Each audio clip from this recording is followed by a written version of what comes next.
उसकी पूर्व जिम्नास्ट अलीना कबाएवा फिर मॉस्को में नजर आई।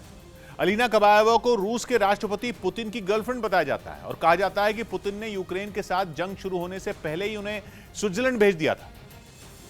लेकिन अब अलीना कबाएवा एक बार फिर रूस की राजधानी मॉस्को में दिखी, जिसकी कुछ तस्वीरें सामने आई। रूस की बेहद सफल जिम्नास्ट रही अलीना वहां होने जा रहे स्पोर्ट्स फेस्टिवल अलीना 2022 के रिहर्सल में दिखाई दी। बताया गया कि यूक्रेन के साथ जंग शुरू होने के बाद यह पहली बार है जब पुतिन की गर्लफ्रेंड बताई जाने वाली 38 साल की अलीना मॉस्को में दिखाई दी। खबरों के मुताबिक मॉस्को में अलीना एक नए रूप में दिखाई दी। ऐसा लगा जैसे उन्होंने चेहरे की सर्जरी करवाई हो। यही नहीं, कहा तो यहाँ तक गया कि जिस कॉस्मेटिक सर्जन ने पुतिन के चेहरे को जवान बना दिया, अलीना ने भी उसी की मदद ली।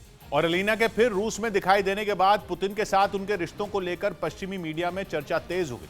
कहा गया कि पुतिन जल्द ही यूक्रेन में किसी बड़ी जीत का ऐलान करने वाले हैं और इसीलिए अलीना कबाएवा को मॉस्को बुलाया गया, क्योंकि पश्चिमी मीडिया के मुताबिक अलीना कबाएवा पुतिन की वो गर्लफ्रेंड है जिसे वो सबसे ज्यादा प्यार करते हैं और उनका नाम पुतिन के साथ पहली बार 2008 में जुड़ा था, जब मॉस्को के एक अखबार में उनके रिश्तों को सार्वजनिक करते हुए एक खबर छापी गई। हालांकि जल्द ही ये खबर वहां की मीडिया से हटा दी गई, जिसके बाद दावा किया गया कि पुतिन नहीं चाहते थे कि उनका नाम सार्वजनिक तौर पर अलीना कबाएवा के साथ जुड़े।